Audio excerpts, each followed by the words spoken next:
जय माता की दोस्तों, इस नवरात्रि में मैं आपसे एक ऐसा उपाय साझा करने जा रहा हूं जो मैंने वर्षों तक की गई अपनी साधना और उनसे मिले अनुभवों के आधार पर इजाद किया है। यह उपाय बहुत ही सरल और प्रभावी है, पर यह उपाय शुरू करने से पहले आपको कुछ सामग्री 9 दिनों के उपाय हेतु एकत्रित करनी पड़ेगी।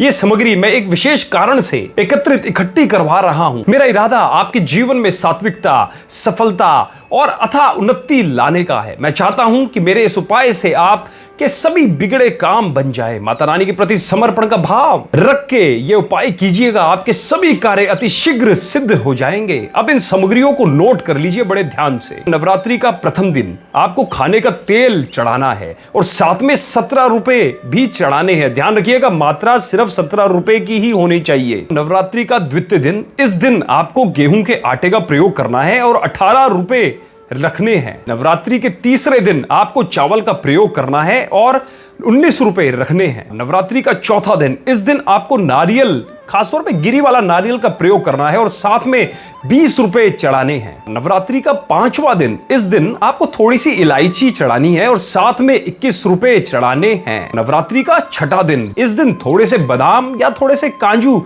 चढ़ाने हैं और साथ में 22 रुपए भी चढ़ाने हैं। नवरात्रि का 7वां दिन, इस दिन आपको सफेद चने चढ़ाने हैं और साथ में 23 रुपए चढ़ाने हैं। ध्यान रखिएगा, चने सफेद होने चाहिए। नवरात्रि का 8वां दिन, इस दिन थोड़ा सा घी और साथ में 24 रुपए आपको चढ़ाने हैं। नवरात्रि का आखिरी दिन यानी नवमी, इस दिन आपको प्रसाद के रूप में दूध चढ़ाना है और साथ में 25 रुपए चढ़ाने हैं। अब इस बात का ध्यान रखें कि आप इस सामग्री को ऐसी जगह रखें जहां वह खराब ना हो। इन सामग्रियों का क्या करना है यह मैं आपको नवरात्रि के नवमी के उपायों के साथ बताऊंगा। यह तो हम जानते हैं कि प्रथम नवरात्रि देवी शैलपुत्री को समर्पित है और उनकी पूजा हमें कष्टों से निजात दिलाती है। देवी पूजा तो वर्षों से हमारी भारतीय सभ्यता का हिस्सा रही है। देवी के 3 प्रमुख रूप है, दुर्गा, लक्ष्मी और सरस्वती। माता दुर्गा भयंकर रूप लिए, वहीं माता लक्ष्मी सरल और सुखदायी प्रतीत होती है। प्रथम नवरात्रि हम देवी शैलपुत्री को पूजते हैं क्योंकि वह हमारे कष्टों का निवारण जो करती है।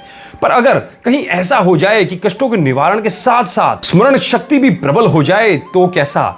ऐसा संभव है देवी शैलपुत्री की पूजा के साथ देवी आदि लक्ष्मी की पूजा करने से। देवी आदि लक्ष्मी स्मृति को शक्ति प्रदान करती है। अक्सर हम भूल जाते हैं कि हम इस समस्त ब्रह्मांड का एक अभिन्न हिस्सा हैं। वह हिस्सा जो छोटा जरूर है पर महत्वपूर्ण है। हम अपने आप को छोटा और तुच्छ समझने लगते हैं। आदि लक्ष्मी की पूजा हमें अपने स्रोत से जोड़ती है, हमें दिमागी शक्ति प्रदान करती है तथा शांत और धैर्यवान बनाती है। इस पवित्र दिन संभव हो तो सूर्य उदय से पहले ब्रह्म मुहूर्त में उठिए, आंख अपनी हथेलियों के सामने खोलिए, फिर 11 बार ओम शैलपुत्री नमस्तुभ्ये, एक बार दोबारा सुन लीजिए, ओम शैलपुत्री नमस्तुभ्ये। यह मंत्र आपको अपनी हथेलियों को 11 बार देखते हुए बोलना है। अब हो सकता है आप में से कुछ मित्र इस मंत्र को याद ना कर पाए, तो आप क्या करिए, एक कागज ले लीजिएगा, उसके ऊपर यह मंत्र लिख लीजिएगा और जब सुबह उठे तो उस कागज को लेकर अपने हाथ में रख लीजिएगा और इस मंत्र को 11 बार पढ़ लीजिएगा। अब इस मंत्र के 11 बार उच्चारण के बाद आपको एक दूसरे मंत्र का प्रयोग करना है। वो इस प्रकार है, ओम आदि लक्ष्मी नमस्तुभ्ये। क्या? ओम आदि लक्ष्मी नमस्तुभ्ये। ये मंत्र भी आपको अपनी हथेलियों को देखते हुए बोलना है। फिर अपना दाहिना पैर जमीन पर रखिए और धरती माता को प्रणाम करिए। अब मैं आपको इसका फायदा बताता हूं। हाथों की हथेलियां हमारे कर्मों को दर्शाती है। जब हम देवी शैलपुत्री का आह्वान करते हैं तो हमारे बीते हुए समय के बुरे कर्मों का प्रभाव कम होता है। वहीं माता आदि लक्ष्मी का आह्वान करने से जाने अनजाने भूल होने की संभावना भी कम हो जाती है और आपका भविष्य संवरने लगता है। अब अपने नित्य कर्मों के बाद आप स्नान करने जाएं तो अपने साथ एक लोटे में ताजा जल भरकर और उसमें एक चुटकी हल्दी डालकर ले जाएं। फिर स्नान खत्म होने के बाद उस लोटे के पानी से सर से स्नान कर लें। ऐसा करने से आपके ऊपर नकारात्मक ऊर्जा का प्रभाव कम पड़ेगा, आपका मन शुद्ध होगा, शरीर स्वस्थ होगा और आत्मा प्रसन्न होगी। यह बहुत आसान उपाय है और आपको शीघ्र ही जीवन में उन्नति देता है। आप नवरात्रि में जो अनेक वर्षों से देवी मां दुर्गा की पूजा करते आ रहे हैं उसमें फेरबदल बिल्कुल भी ना करें। स्नान आदि से निवृत्त होकर आप देवी का पाठ करें तो सामने एक कटोरी में तेल रखें। इस तेल का प्रयोग आपको मैं 9वें दिन बताऊंगा। वह तेल जो आप रोजमर्रा के खाने में इस्तेमाल करते हैं वही तेल का प्रयोग आज आपको करना है। जहां आप पूजा करते हैं वहीं पे पूजा के साथ में पूजा में थोड़ा सा ये तेल वहां पे चढ़ा दीजिए।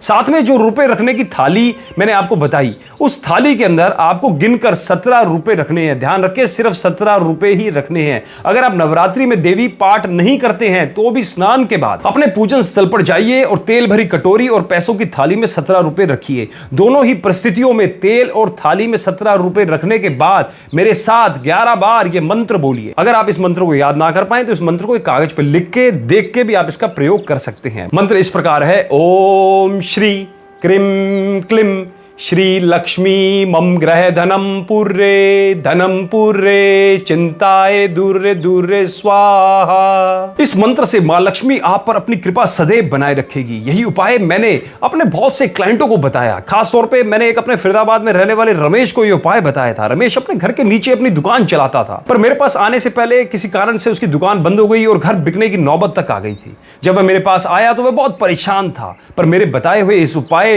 द्वारा दूसरे नवरात्र आने से पहले ही उसकी बंद दुकान के दरवाजे फिर खुल गए। वह फिर से धन कमाने लगा और उसमें से कुछ बचाने भी लगा। बस फिर क्या था, आने वाले कुछ सालों में उसने अपना घर कर्ज से भी मुक्त करवा लिया और आज वह अपने परिवार के साथ खुशहाल जीवन व्यतीत कर रहा है। हमारे कुछ करने से यदि दोस्तों हमारी और हमारे परिवार की जिंदगी अच्छी होती है तो ना सिर्फ हमें यह जरूर करना चाहिए बल्कि ऐसा करना हमारी जिम्मेदारी बनती है। पूजा करना कहीं से गलत नहीं है। इससे आपका ना ही कुछ नुकसान होता है और ना ही यह विधि कठिन है और ना ही बहुत ज्यादा समय लेती है। तो मैं आशा करता हूं आप मेरे इस अनुभव से लाभ जरूर उठाएंगे। यह उपाय मेरे प्राचीन शास्त्रों पर शोध का नतीजा है और आजमाया हुआ है। इस उपाय को नवरात्रि में करने से मां की कृपा के साथ साथ ग्रह शांति भी मिलती है। क्योंकि मैं इसके अंदर दिन के हिसाब से, वार के हिसाब से आपको उसी ग्रह से संबंधित जो सामग्री है उसका दान करवा रहा हूं। अतः नवरात्रि की आप सभी मित्रों को बहुत बहुत शुभकामनाएं।